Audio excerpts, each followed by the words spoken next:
O senhor acredita que pela fé o Senhor ressuscita mortos? Acredito. O senhor acredita que pela fé o Senhor cura os enfermos e doentes, ainda Acredito. que esteja desenganado pela... Acredito, eu sou um milagre. O senhor acredita que pela fé o paralítico anda, o surdo Acredito, ouve, o já mudo vi. fala? O senhor acredita que pela fé um pobre pode se tornar rico? Acredito. Mas então o senhor não é contra a teologia da prosperidade? Porque Não. a teologia da prosperidade ativa o quê? A fé na pessoa a teologia, de que um pobre não, pode se tornar rico. Não, mas a fé original, eu estou falando da fé original. Eu não estou falando a fé de pensamento positivo. A teologia da prosperidade leva o homem a buscar um Deus em troca dos seus benefícios. A verdadeira prosperidade, que não tem a ver com dinheiro, porque você pode não ter dinheiro e ser próspero. Ser muito mais próspero do que alguém que tem muito dinheiro e não tem vida, não tem paz, é afundado na depressão, não tem uma família. O que é prosperidade na Bíblia? Prosperidade na Bíblia, o homem próspero na Bíblia, segundo o Salmo, é um homem que tem uma esposa como uma videira frutífera e filhos como videira ao redor da sua mesa.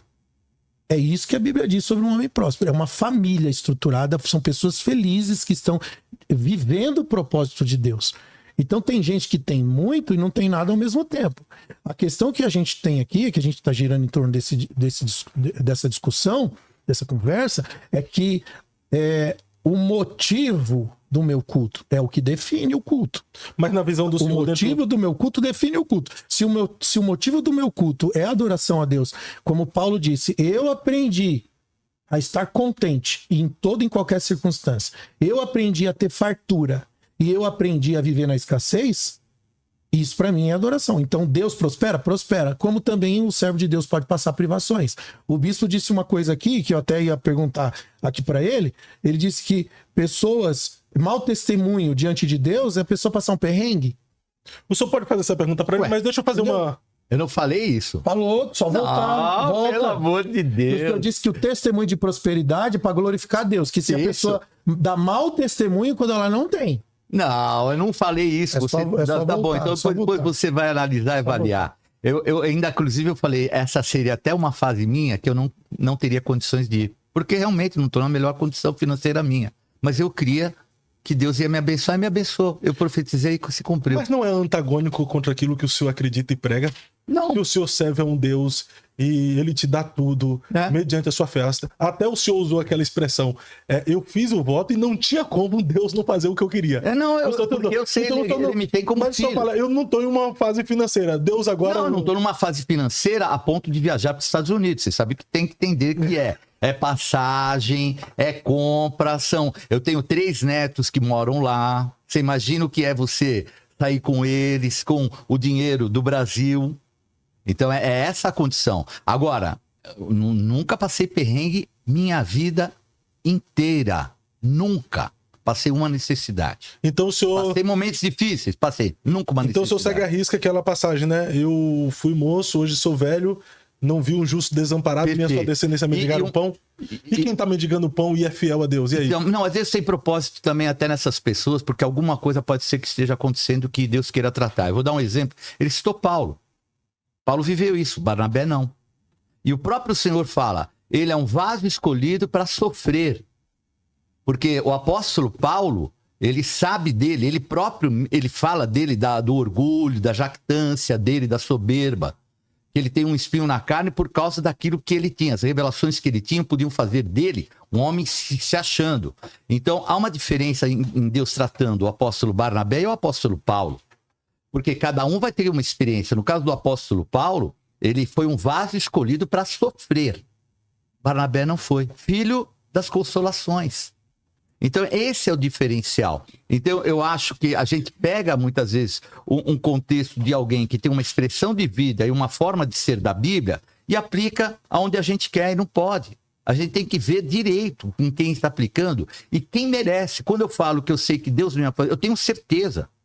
São 46 anos que eu sirvo a Deus, ele nunca me falhou. Eu tenho essa convicção, essa fé. Agora, até isso, eu não vou ter que ser inibido de achar que Deus não iria falhar. Mas é complicado, né? O bispo, é que todo mundo passa pelo que Paulo passou.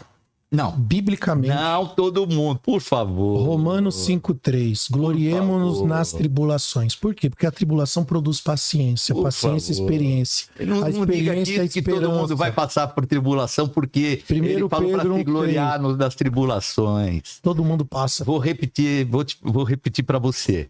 O tratamento do Senhor para Paulo foi um. O tratamento para Barnabé, filho das consolações, foi outro. Eclesiastes capítulo 3. Deus tem um tempo para cada propósito. Tempo de chorar, de se alegrar. Tempo kairós. De rir, de chorar. Tempo kairós.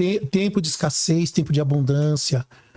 Para cada tempo, a Bíblia diz, Deus tem um propósito. Isso faz parte da escola de Deus. 1 Pedro 1,6. Embora agora sejam contristados com várias provações, para quê? Para a prova da vossa fé, para que se achem louvor e glória em que Jesus se manifeste. Perfeito. Então, assim, o senhor dizer que Paulo teve que passar, mas o Barnabé não, o fulano não e ninguém não. João não. Barnabé, então, não sofreu a igreja perseguida com a igreja primitiva. João não sofreu. Então, Barnabé não passou por nada disso. Não passou. A igreja daquela época foi perseguida. Do jeito que vocês estão falando, não.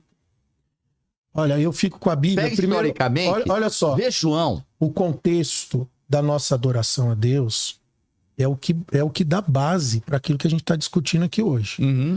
1 Pedro 1,18. Palavras de Pedro.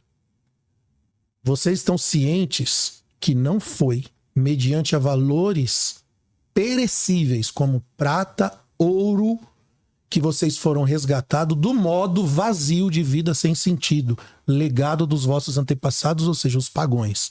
Mas vocês foram resgatados pelo precioso sangue de Jesus. Ótimo. Ok? Então, são princípios que revelam a motivação.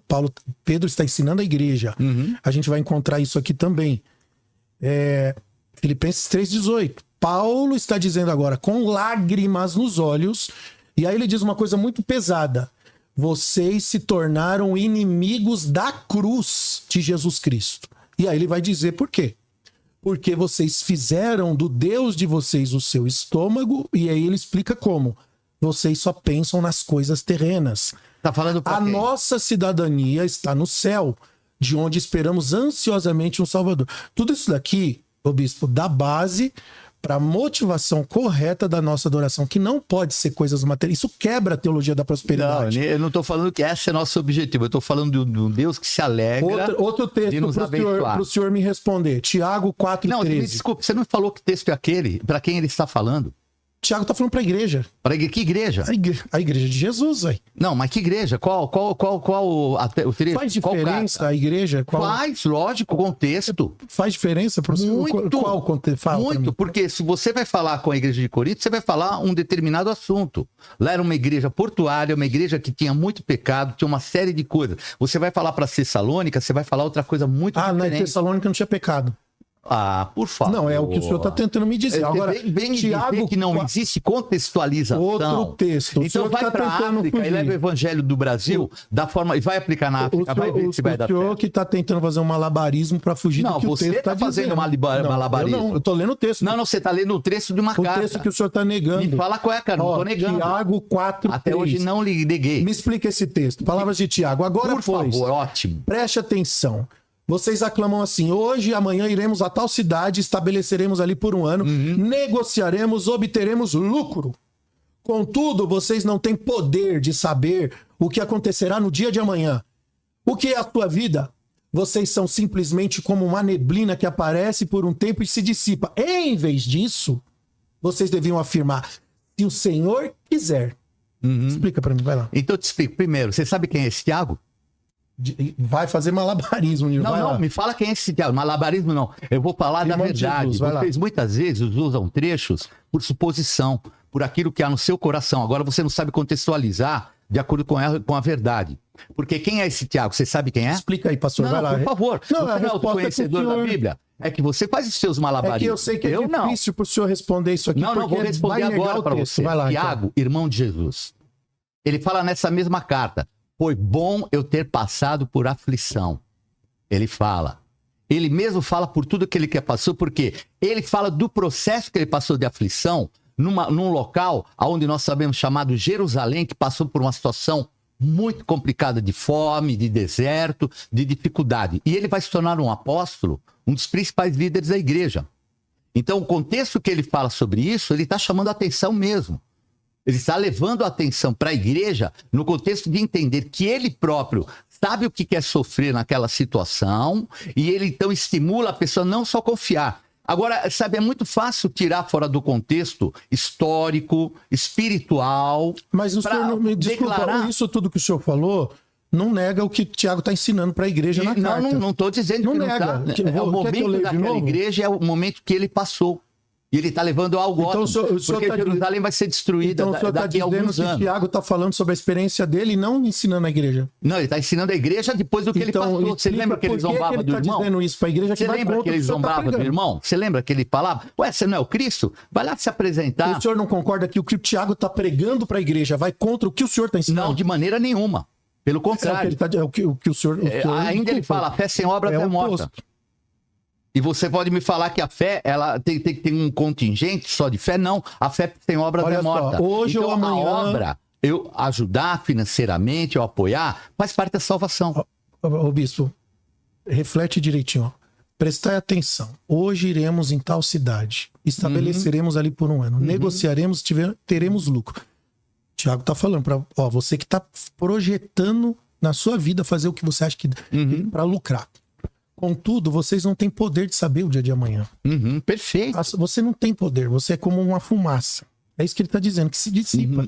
No lugar disso, você devia dizer, se Deus quiser. Ótimo. Isso não vai contra a teologia que é pregada da prosperidade. Não sei se é a teologia da prosperidade, não contra aquilo que eu prego.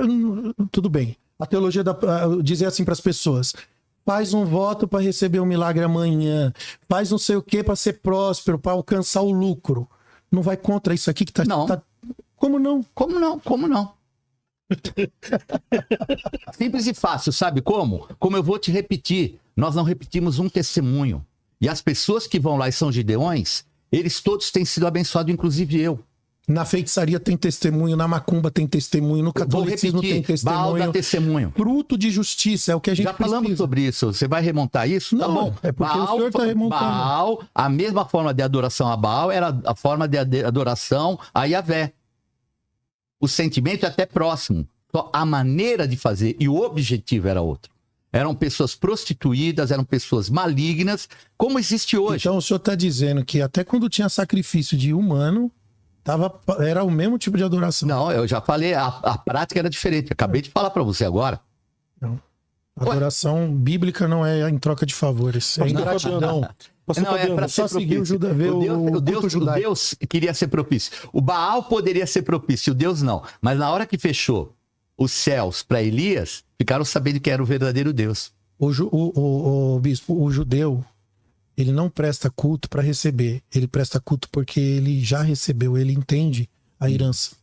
É isso que destoa desse culto a Baal. Ele tem vida com Deus, ele já nasce tendo vida com Deus. Destoa esse culto a Baal e destoa da maioria das igrejas neopentecostais que carregam essa teologia da conquista material. E nem todos os judeus. O judeu, ele nasce com a base bíblica e por ser herança de Abraão. Mas nem todo judeu pensa assim não, viu? Tem muito judeu que adora mais mamon. E eu vou mais longe, Fábio.